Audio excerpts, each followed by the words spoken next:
Thomas Massie, Pam Bondi, and Kash Patel just collided in a political firestorm so intense that Washington is scrambling to figure out what comes next. Because the threat Massie just made isn't the kind of warning politicians throw around lightly. It's the kind that can reshape careers, expose power players, and pull secrets out of the shadows that some of the most influential men in America hoped would stay buried forever.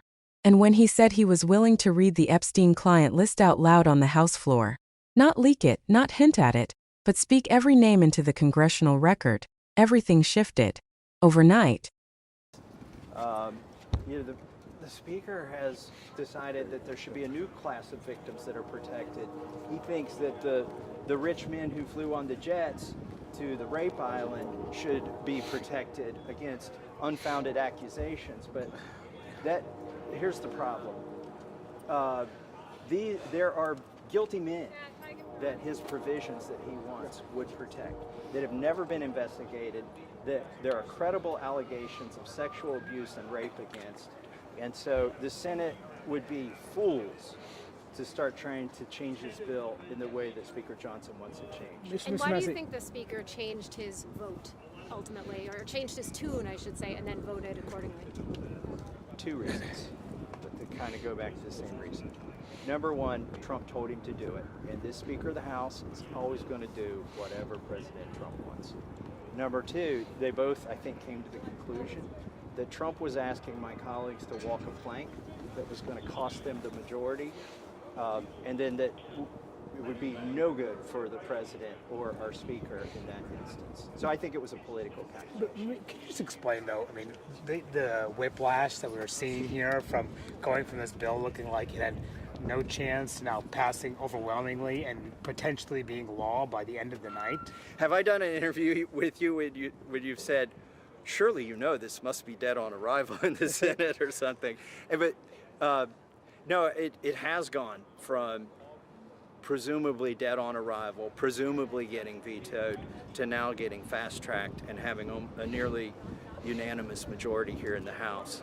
And I think it's because three brave women, Lauren Boebert, Nancy Mace, and Marjorie Taylor Greene, couldn't be flipped. I think all along they were hoping they could flip those women into taking their names off of the petition, and they never could. And it's a concern about the political fallout for the GOP, which caused the Speaker to change his mind, you think? Absolutely. The president was pitting the GOP conference against our own base. Like 80% of Republicans wanted these files released, and the other 20% just didn't care. There was literally nobody who said not to release these files. And it was also a campaign promise. I think the calculation ultimately for the Speaker and the President was a political calculation. They realized this could jeopardize the majority if they took the side, literally the side of pedophiles and rapists. And what if they don't release the files now? Because they could say it's an investigation that's ongoing. Today they decided to pull the Band-Aid off. I hope they continue that effort in the Senate and in the White House. We will know when the Epstein files are released because men will go to prison. And until that happens, the justice hasn't been served. I know through the victims' lawyers, there are at least 20 credible accusations of rape and sex trafficking that have been relayed to the FBI, and they've done nothing about it, and it resides in their 302 files. The White House has announced a bunch of partisan investigations. I think that's a bad idea. This was never a partisan issue, and I think it's another bad idea if, I'm not sure their motivations, but if that was to create silos of information that can't be released based on these investigations. But even if they start 10 investigations, there's no way they're going to cover up the crimes that have been perpetrated on 1,000 victims. So names of rich and powerful men will get released when the president signs this bill. And they are criminally liable at the DOJ and FBI if they don't release these files. This is a law. It's a steep effort, right? Not just to do a discharge petition and get it passed through the House, but to get the Senate to pass it and get the White House to sign it. We're not there yet, but when we get there, this is not a subpoena. This is a law. And so you are confident that these documents will ultimately come out, even if the president tries to fight this? Yes, I'm confident. And that we sort of, we know when they're out, because we know what some of these lists, who some of the men are. I don't have the names in my head right now. The ultimate thing that we could do is read the names on the floor of the house, and that could happen. But what needs to happen is the FBI needs to release these names. Is that something you might do if he resists this, if the DOJ releases this? Could you go to the floor and read these names? We absolutely would do that. Marjorie would do that. I would do that. There are Democrats who would do that, and but that's not the right path forward. That's the last effort if we hit all of the walls. But so far, we're making it through the walls and over the walls, and we're getting this done. And how much time are you willing to give the president and the administration to release these documents when this becomes law? I've never set a timeline. The victims have waited a very long time to get justice, and it's really up to them. Okay, all right, I understand. Thank you. All right. The moment he said it, you could feel the tension spike. Because this wasn't some symbolic speech. Once a member reads a name on that floor, it becomes part of history. No agency can redact it. No court can seal it. No administration can hide from it. And when Massie described the way files have been shielded for years, he didn't speak like someone guessing. He spoke like someone who's seen the cracks from the inside. Someone who's realized that protecting powerful figures has become a bipartisan habit. But the truly shocking part was how he connected that silence to the victims who've waited decades for accountability. Not rumors, not speculation, but actual individuals whose testimonies, he says, sit untouched in archived FBI documents that never saw daylight. And while he was issuing that threat, Pam Bondi was facing a completely different kind of pressure. During her testimony, every hesitation, every dodge, every attempt to change the subject lit up the room. Lawmakers asked simple, straightforward questions, and instead of clarity, she delivered deflections. Instead of direct answers, she spiraled into unrelated topics. The contrast between the seriousness of the questions and the evasiveness of the answers left a mark, because anyone watching could sense that the issue wasn't confusion, it was avoidance. And that avoidance sent one message: there are details she really didn't want on the record. Then Kash Patel stepped in with his own wave of contradictions, silence, and carefully worded responses. The moment he was pressed about internal FBI actions, about files, about structural failures, about choices made behind closed doors, his answers became narrower, shorter, and more defensive. And when lawmakers pointed out discrepancies between what he said publicly and what documents showed privately, it added fuel to the suspicion that the truth behind these investigations is far more complicated and far more sensitive than anyone wants to admit.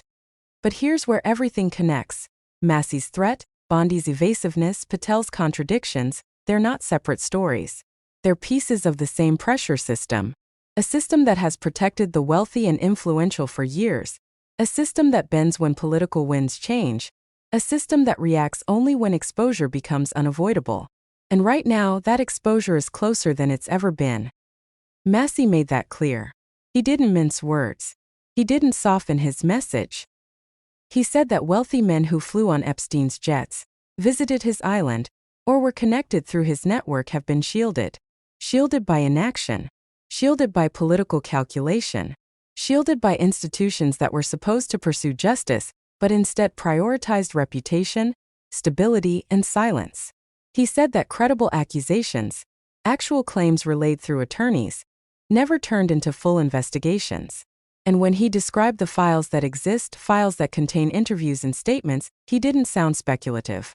He sounded like someone who has asked hard questions and gotten answers that don't match what the public was told. But Massie didn't stop there. He accused someone inside his own party of trying to create a new protected class. Not a vulnerable group, not citizens at risk, but wealthy men with connections. He described them as individuals who benefited from a system designed to keep their names hidden, shielded from scrutiny, even when the accusations were serious. That accusation alone was enough to shake the room, because coming from a political opponent, it might be dismissed as messaging. But coming from inside the same ideological camp? That's a fracture. He explained how the bill that would force full release of the files was originally expected to fail. Lawmakers assumed it would stall. They assumed the Senate would block it. They assumed it would be vetoed. And then the ground shifted. The bill picked up momentum, signatures grew, resistance collapsed, and suddenly the legislation was on track to move at a speed almost no one predicted. Massie credited 3 lawmakers whose refusal to back down changed everything. And he said the shift wasn't just ideological, it was strategic. If the party resisted transparency, they risked alienating their entire base. But the real weight of what he said came near the end of his interview. He revealed something chilling. That once these files come out, the public will know it immediately, because names will lead to consequences. He said that real accountability will involve prison time. That the moment those names are released, no one will have to guess whether the files are genuine, the fallout will make it obvious. And the fact that he's willing to force that moment by reading the names aloud shows how serious he is. Because reading them isn't just pressure. Reading them is irreversible. While that was happening, Pam Bondi faced questions about legal interpretations, conflicts of interest, and whether political loyalties influence decisions. She displayed frustration, defensiveness, and irritation. Signs that the line of questioning wasn't just uncomfortable, but potentially damaging. Lawmakers pointed out inconsistencies. They highlighted gaps in her previous testimony. And with each exchange, it became clear that the pressure surrounding these investigations is no longer confined to one committee or one department. It's spreading across branches of government. And then there's Patel, whose testimony was marked by a mix of confidence and retreat. On some questions, he spoke boldly. On others, he narrowed his answers to the point of evasion. When pressed about internal operations, oversight failures, or past decisions that shaped public investigations, he repeatedly redirected. When confronted about statements he made previously that didn't align with documented actions, he shifted to generalized explanations. That combination, firm tone partnered with incomplete answers, only deepened suspicion, and it left lawmakers questioning what wasn't being said. All of this creates a perfect storm. You have one member threatening full exposure, another declining to answer straightforward questions, another avoiding specifics under pressure. And behind all of it sits a decades-long history of secrecy surrounding the Epstein network, a network filled with powerful individuals whose names, behaviors, and connections have been talked about, whispered about, speculated about, but never fully released to the public. What's happening now is different because insiders are no longer pretending everything was handled correctly. They're openly suggesting that institutions failed. They're acknowledging that names were protected. They're conceding that justice was not served. And they're admitting that if the files were ever released, accountability would follow quickly and aggressively. But the most fascinating part is the political calculation behind these moves. Massie framed his decision not as a partisan attack but as a moral obligation. He said the victims have waited too long. He said justice has been delayed by more than incompetence. It's been delayed by choice. And he said that choice was made by people who valued reputation over accountability. That message has resonance far beyond the political spectrum. It speaks to something deeper, something unsettling, something that suggests the story of Epstein wasn't just about one man's crimes. It was about a network of protection that spanned institutions, ideologies, and financial circles. And the threat Massie made reading the names cuts directly into that network. That's why it matters. That's why it's reverberating across Washington. Because the moment he does it, everything changes. The moment those names hit the congressional record, the era of secrecy ends. And that's the part Washington fears most. But here's the final twist. He said there are lawmakers from both parties willing to take that step if necessary. It's not just one faction. It's not just one ideology. It's a collective pressure point that's growing stronger as more contradictions, more evasions, and more inconsistencies come to light. And that's why this moment is so volatile.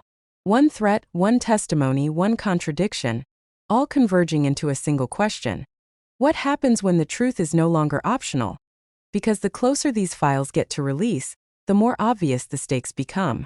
Careers, legacies, institutions, entire political structures. Everything is on the line. And if you're watching this, you already understand what's at stake. Transparency is coming one way or another. Whether through legislation, investigation, or a microphone on the House floor, the truth is moving. And no matter how hard some people try to slow it down, the momentum is in the hands of those demanding answers, not those hiding them. If you want continued breakdowns that go past the headlines, expose what really drives these decisions, and follow every twist in this unfolding storm, make sure you hit subscribe, tap like, and share this video. Because the next chapter in this story is coming fast, and you won't want to miss the moment everything breaks open.